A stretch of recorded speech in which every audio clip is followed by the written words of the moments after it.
the benefits of reeds. If you go too far down the rabbit hole of like trying to research reeds online, what I've observed is people get way misdirected.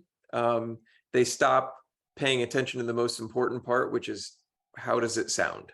The best way to really research is to know, a couple things. One, all the reeds that are in Indian harmoniums are basically manufactured in one of two places. There's a lot more that creates the sound of the actual instrument that you're playing than the reeds themselves. The parameters of that box and how airtight the instrument is and all this kind of stuff can have more of an effect on the sound than the actual reeds themselves. So don't get too lost in the conversations about English style reeds versus Italian style reeds versus German style reeds and these kind of things.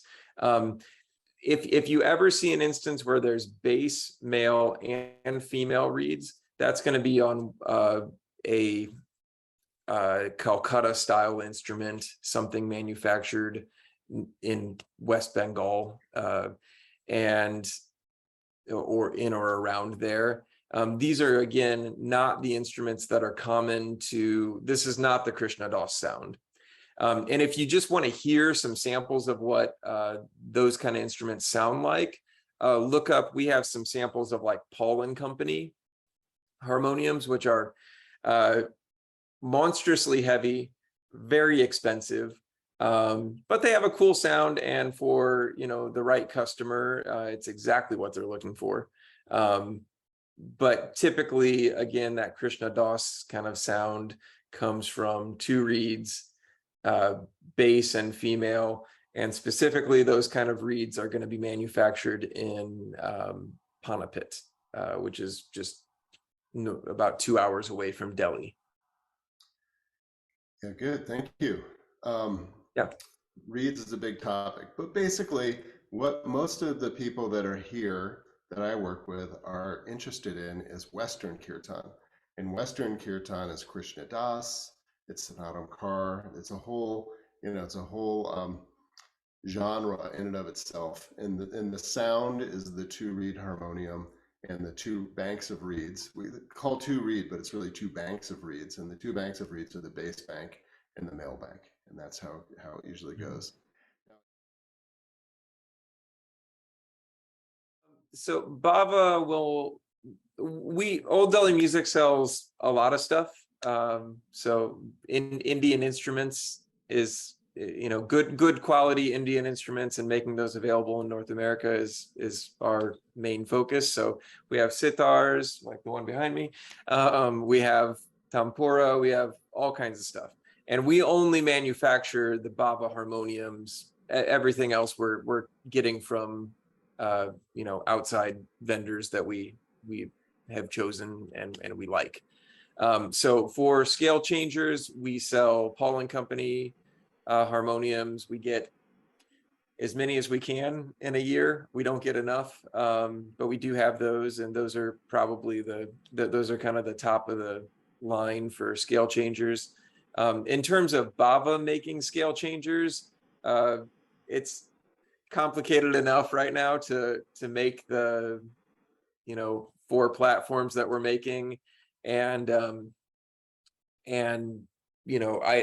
don't think scale changers is not our next adventure. Our next adventure right now is actually pedal harmoniums, which basically nobody in India the few people who know how to still make a pedal harmonium are all very old men. So we're kind of capturing some knowledge right now and working with them to just make sure that knowledge is not lost forever. And we actually just made our first 2 pedal harmoniums, and we're going to be making more of those. And that was just something that nobody else on earth is doing, so that seemed like a bigger opportunity. And then also we've developed a Shruti box that is just a lot better than the other Shruti boxes that are available on the market. It basically all the rest of them, even the good ones, are a little bit leaky. So we made one that doesn't leak, and those will be coming into production in 2023. Maybe eventually we'll get to scale changers, but it's kind of an iterative process of one product at a time. And you know, there's a lot of scale changers out there. So and we do sell them if it's something you're interested in. Just so folks know, scale changers, in my opinion, and you can correct me if I'm wrong, Nick, but often that's really useful to have in Indian classical music and not so much for kirtan, because what the scale changer actually does, it makes the harmonium a lot bigger and a lot heavier, and there's a lot more that can break, but it functions like a capo on a guitar. So if a guitarist knows a song in the key of C, but they're playing with a singer who wants to play it in the key of A, they put on the capo and they play it just like they know it, and boom, it's in the right key. And that's what the scale changer does. And I don't think that we really need it very much in kirtan, honestly. But would you agree with that, Nick? How I'm describing it? Yeah. I think that any proud musician who plays keys doesn't want to modulate with a you know, you can modulate by changing keys, but Yeah, just putting it down the key. You're going to be disappointed by my answer here, Mike, because I know that you have talked to others who have said that dust kills harmoniums. I think that's really exaggerating reality. Dust is not ideal, and dust does lead to you know, issues like that. You know, some minor issues, but dust can be blown out, and you know, you can life goes on. So best practice is just keep put something like a pillow case or something, you know, over it to keep the dust off of it when you're not playing. That's the best thing to do. If you don't do that, you're not gonna it's you know, it's recoverable. I got this little piece of fabric from Joanne Fabric for like $2 or something, and so I just put that out. Yeah. Well, good. Thank you for clarifying, Nate. This has been a big question in the industry for a long time.